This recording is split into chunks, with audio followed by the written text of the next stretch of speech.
시간이 되었으므로 우리의 마음과 뜻과 정성을 모아 하나님께 예배드리시겠습니다. 다 함께 묵도드리시겠습니다.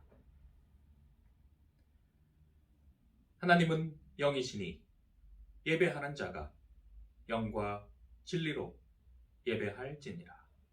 아멘. 다 함께 찬송 143장 부르시겠습니다. 143장입니다.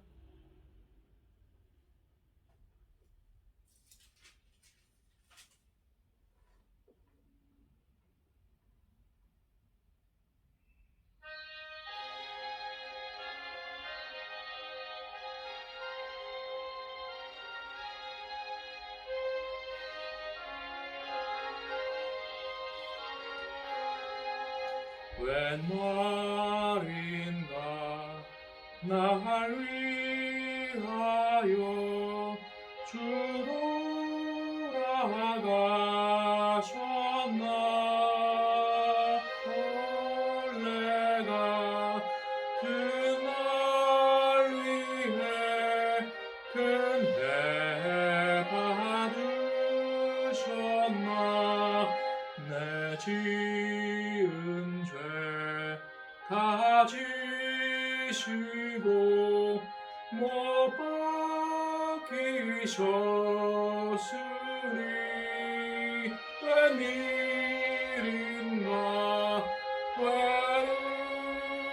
웬은가 그 사랑 크셔라. 주 십자가 못 박힐 때 그 해도 비리고 밝은 빛 가리워서 캄캄케 되었네.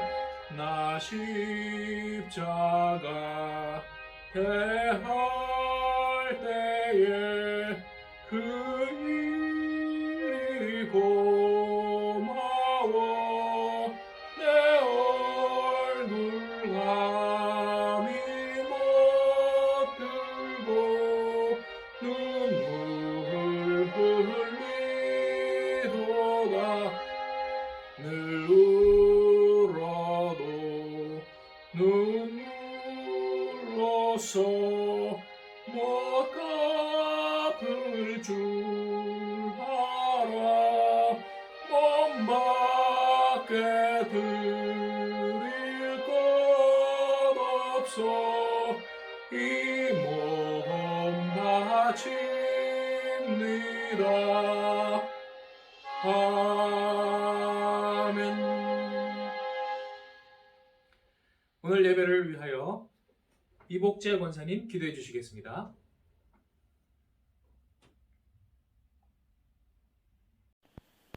기도하겠습니다.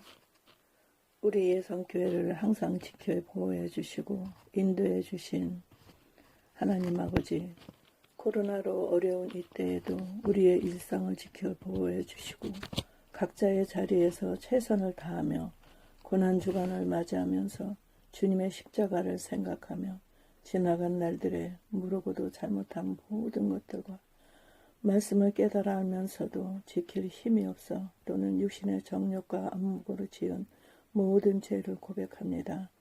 우리를 예수님의 십자가의 보혈로서 용서해 주시고 깨끗게 하여 주시옵소서. 우리 예성교회가 변함없이 주신 사명 잘 감당하게 도와주옵시고 우리 목사님 항상 명육을 강건케 하여 주옵시며 코스모스 아카데미 말씀을 통해서도 많은 전도가 이루어질 수 있도록 도와주시고 인도하여 주시옵소서. 올 한 해 계획하신 모든 일에 우리는 순종하게 도와주시고 항상 합력하여 선이 이루어지는 우리 예성교회가 될 수 있도록 도와주시고 인도하여 주시옵소서. 이 시간 우리 목사님 전하시는 모든 말씀을 통해 우리는 깨달아 행할 뿐만이 아니라 열매 맺게 도와주시옵소서. 성령의 열매를 맺어 하나님을 기쁘시게 하는 우리가 될 수 있도록 도와주시고 인도하여 주시옵소서. 코로나 백신을 통하여서 부작용이 절대로 없게 도와주시고 우리 교회 모든 성도들 하나님 영육간에 강건케 해주시고 건강으로 붙들어 주시옵소서. 4월 첫째부터 주의를 지키게 되었사오니 하나님 우리가 성전에 모여서 예배 드릴 때에 마음껏 주님을 찬양하며 주님을 섬겨드리며 하나님 모든 성도들과의 화목한 모든 생활들이 이루어질 수 있도록 도와주시고 인도하여 주시옵소서. 우리 모든 어려운 이 나라 이 민족 어려운 경제를 살려주시고 도와주시옵소서. 거룩하신 예수님의 이름 받들어 기도드렸나이다. 아멘. 함께 나누실 하나님의 말씀은 누가복음 9장 23절 24절입니다. 누가복음 9장 23절 24절입니다.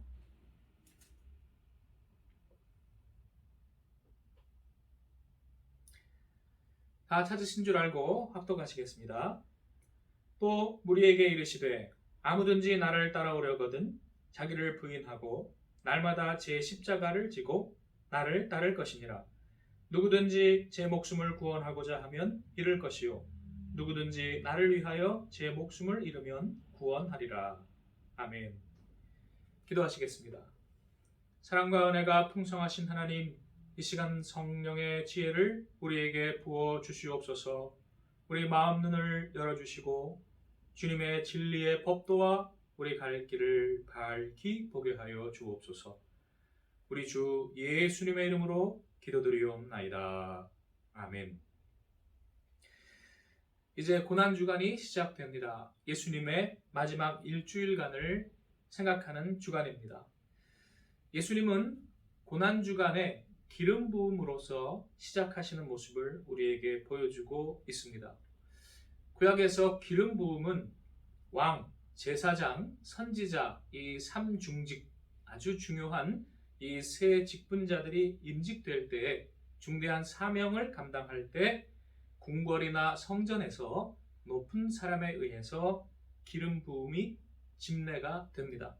그런데 예수님이 고난주간의 이 인류 구원의 위대한 일을 시작하시잖아요. 그런데 누구에게 기름을 부음을 받았습니까? 천한 여인 막달라 마리아가 향기 나는 기름으로 예수님을 기름 부음을 해드렸습니다. 저 좋은 궁궐이나 성전이 아니고 천한 동네 베다니 문둥이 시몬의 집에서였습니다. 성경은 무엇을 우리에게 말합니까? 그것이 진짜 기름 부음이다. 겉으로 보일 때 거창한 대통령 취임식장이나 혹은 상부 요인의 취임식장이 아니지만 그러나 참으로 그 낮고 천한 사람들과 함께 하시는 그 모습이 하나님의 기름 부으심의 현장이었던 것입니다. 이 베다니는 예수님이 일주일 동안 예루살렘으로 출입하시는 데에 베이스 캠프로 사용되었습니다. 그 안에 고급스러운 곳에 예수님이 거하지 않으셨어요. 이 천한 곳에서 날마다 일주일 동안 예수님께서 출입을 하셨습니다. 마치 여리고성을 일주일 동안 말씀을 따라 도는 것을 연상을 시킵니다. 고난주간에 예수님은 성전을 깨끗이 정화하셨습니다. 모든 장사하는 자들을 내쫓으셨습니다. 성전에 말씀이 돌아왔습니다. 말씀이 육신이 되어셔서 성전에 들어가셨으니까 말씀이 회복이 된 거죠. 그런데 그것의 참 뜻은 실천하는, 순종되어지는 말씀이 그곳에 있다라는 것입니다. 그에 반해서 유대인들은 그 말씀에 순종하지 않았습니다. 고난주간에 예수님이 하신 여러 비유나 설교나 혹은 여러 일들이 복음서에 기록이 되어 있는데 다수가 유대인의 불순종과 위선에 대한 내용입니다. 그들은 첫째 예수님의 권위를 시험했습니다. 정말로 궁금해서 질문한 게 아니라 말꼬리를 잡으려고 함정을 파려고 예수님께 질문을 합니다. 부활에 대해서 질문을 하고 가장 큰 계명에 대해서 질문을 합니다. 또 유대인들은 포도원에 일하러 가겠다라고 말은 해놓고 가지 않은 큰아들과 같습니다. 또한 유대인들은 마땅히 하나님께 바칠 것을 거부한, 그리고 그것을 받으러 온 하나님의 종들을 해한 그러한 악한 소장농들로 비유되어집니다. 또한 유대인들은 혼인잔치 초대를 거절한 세상적인 자들로 비유가 됩니다. 그리하여 예수님은 7화를 그들에게 선포하십니다. 화 있을진저, 화 있을진저 7번 말씀을 하십니다. 7번이면은 그게 꽉 찼다는 얘기지요. 이 7화의 선포는 마치 토라의 제일 끝에서 신명기에서 이 말씀을 순종하면 들어와도 복을 받고 나가도 복을 받고, 이 말씀을 불순종하면 들어와도 나가도 저주를 받고 화가 있을 것이라는 말씀과 상통합니다. 유대인들은 겉으로는 하나님의 말씀을 자기들이 받고 지키는 것처럼 했지만 그렇지 않았기 때문에 주님은 그들에게 화를 선포하신 것입니다. 다음으로 우리가 세족 목요일이라고 부르는 그날에 마가 다락방에서 예수님은 제자들의 발을 씻어 주셨습니다. 발은 중동에서 가장 더러운 곳입니다. 유대교나 이슬람교나 신발을 던지는 것이 가장 큰 욕입니다. 또 거룩한 곳에 나아간다고 할 때에는 신발을 벗어야 하는 관습이 있습니다. 그런데 성자 하나님께서 그 더러운 발을 씻어주신다. 참으로 혁명적인 그러한 사건입니다. 지극히 거룩한 곳 지성소에 더러운 것이 들어올 수가 있다니. 그런데 그 지성소 같은 성자 하나님께서 더러운 것을 깨끗하게 해주시니 그것이 공존할 수가 있게 되었습니다. 그것은 케노시스, 그리스도의 비하, 낮아지심이었습니다. 그리고 섬김은 이런 것이라는 것을 구약에서는 말씀으로 보여주셨지만 이제 신약에서 몸으로 직접 보여주신 것입니다. 그러면서 하신 유명한 말씀이 내가 곧 길이요, 그 뒤에 보시면 아버지께로 가는 길이라고 말씀하고 있습니다. 아버지 하나님께로 갈 수 있는 유일한 길은 낮아지고 버리고 섬기는 길 외에는 다른 길이 없다는 것입니다.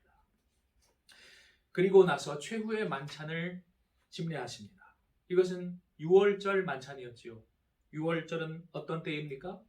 종됐던 곳에서 그들이 은혜로 구원받아서 참 자유와 해방의 시작을 알리는 그러한 만찬이었습니다.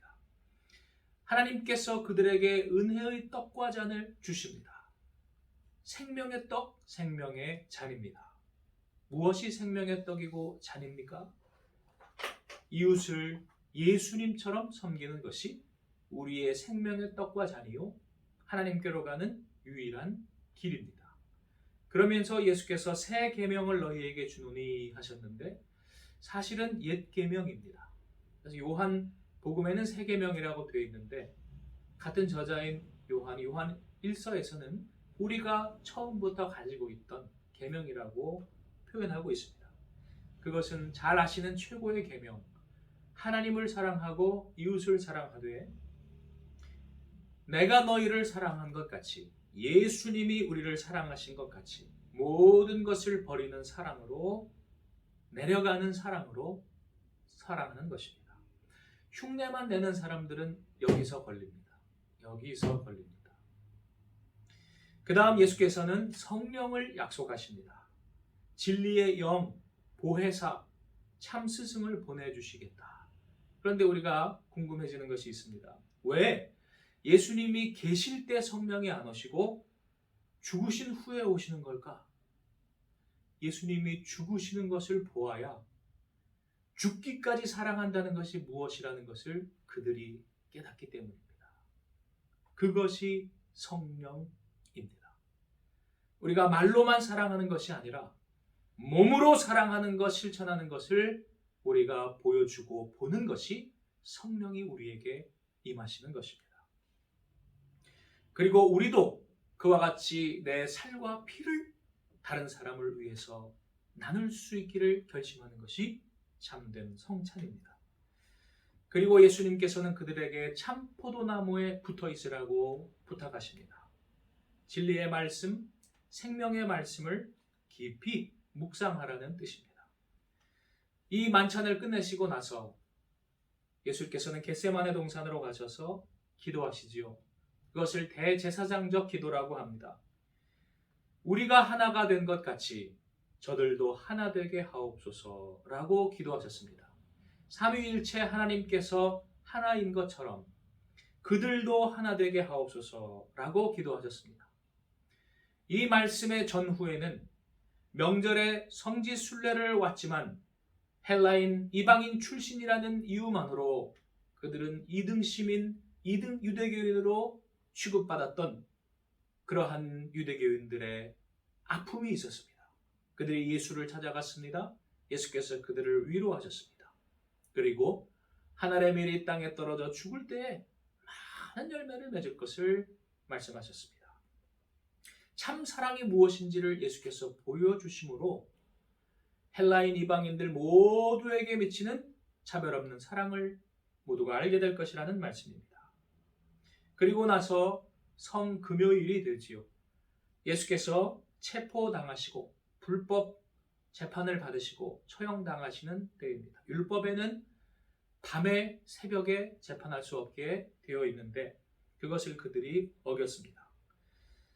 예수께서는 유월절 어린 양이 되셔서 유월절에 잡히신 것입니다.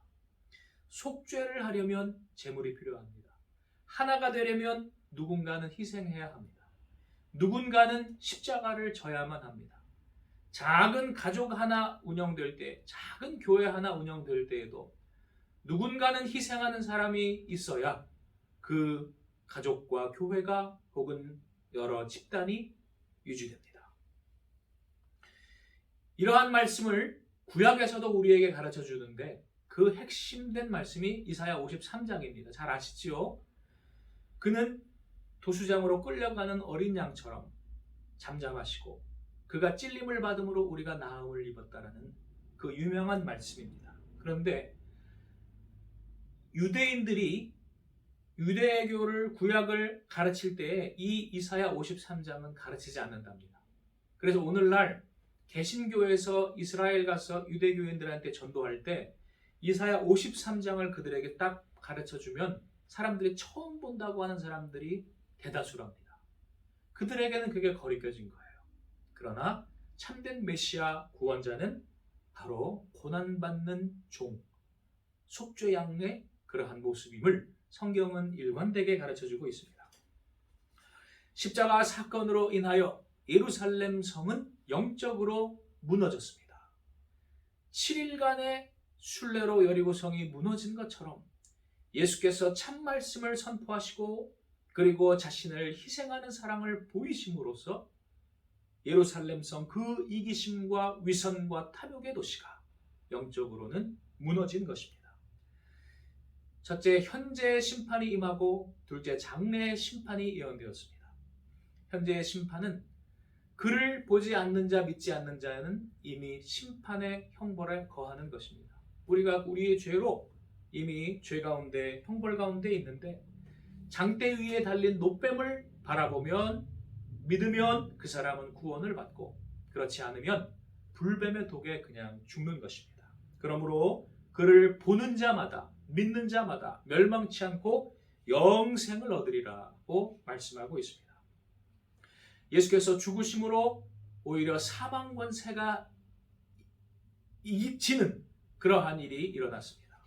마치 하만이 장대를 달아 자기가 이기려고 그렇게 모르드게를 죽이려고 준비했으나 자기가 달려 죽은 것처럼 예수 그리스도의 순종으로 말미암아 사망 권세는 오히려 패배한 것입니다. 그리고 안식 후 첫날 새벽에 예수께서 부활하셨습니다. 안식일은 제7일입니다. 안식 후 첫날이면 제1일이 다시 됩니다. 제1일 첫째 날에 하나님이 무엇을 창조하셨습니까? 빛이 있으라 하셨습니다.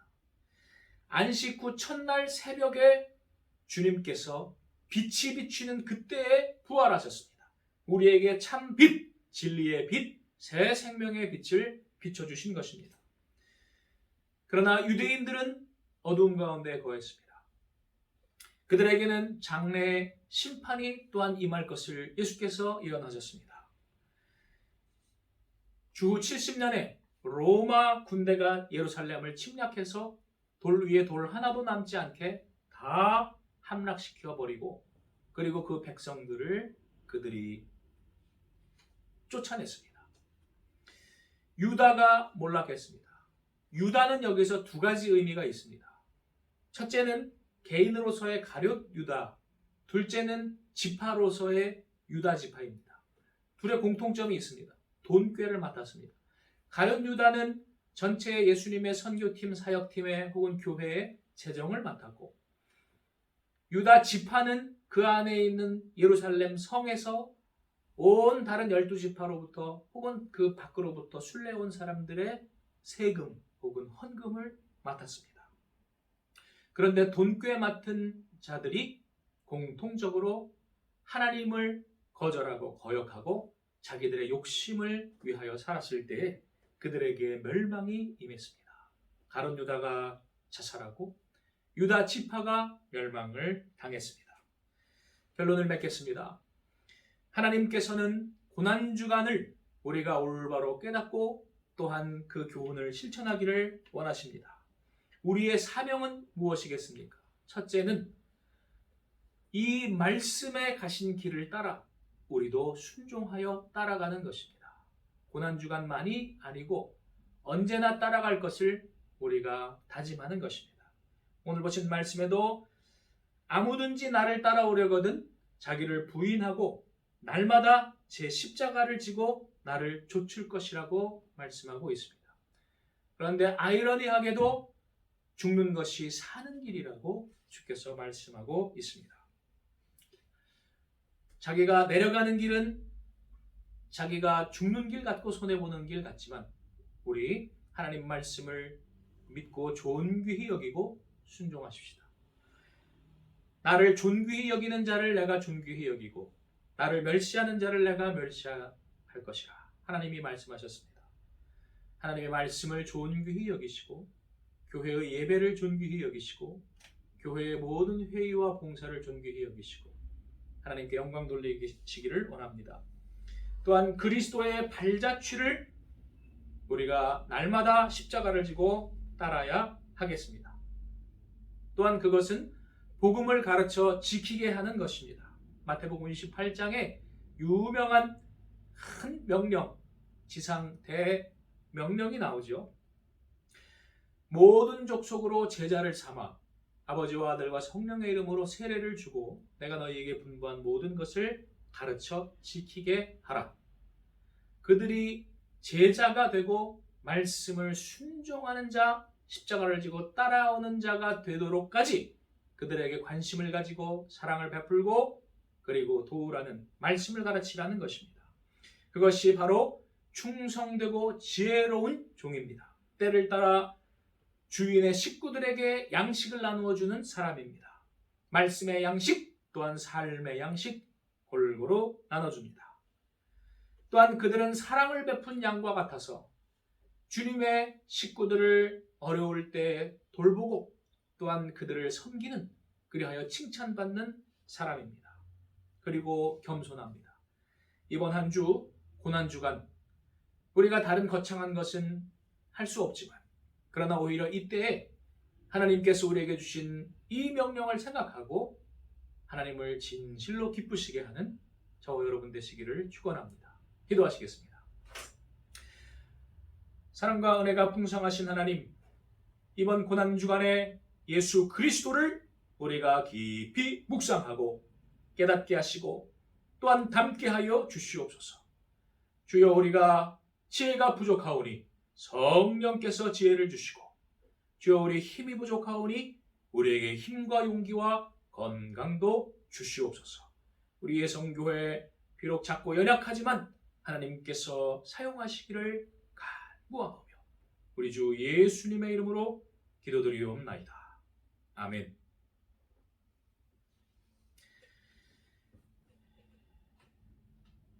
찬송 144장 부르시겠습니다.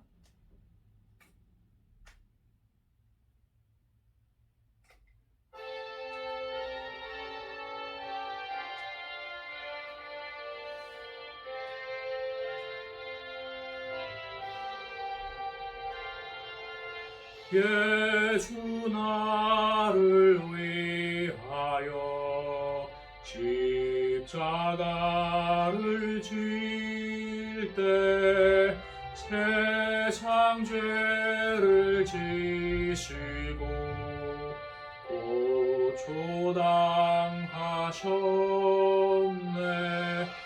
예수님 예수님 나의 죄 위하여 봄의 피를 흘리니 죄인 받으소서. 십자가를 지심은 무슨 죄가 있나. 저무지한 사람들 메시아 죽였네. 예수님 예수님 나의 죄 위하여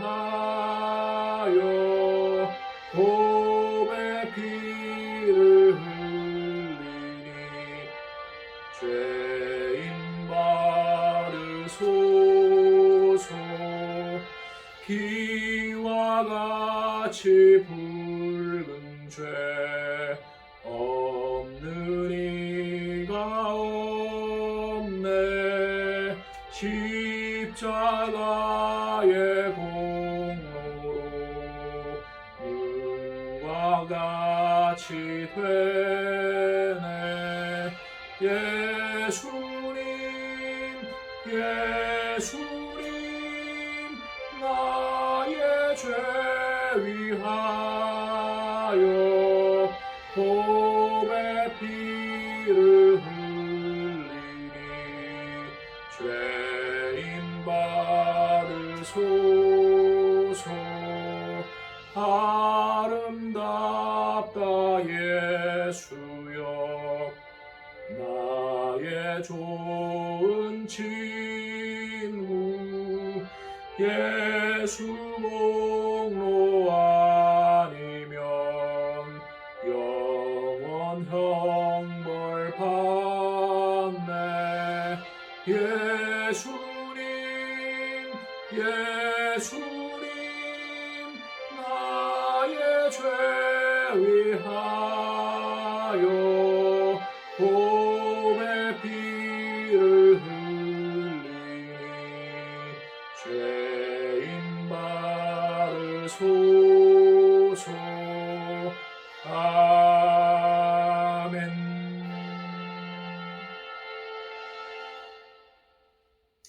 교회 소식 시간입니다. 낮에 당회 운영위원회 회의를 하나님의 은혜 가운데 잘 진행하였습니다. 5분 중 4분이 참석하셨고 또 좋은 의견들 많이 내주셨습니다.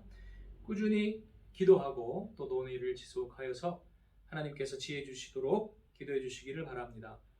우리 전체 성도분들에게 아마 다음 주 모였을 때나 혹은 그 다음에 말씀을 조금 더 구체적으로 나눌 기회가 있을 것입니다.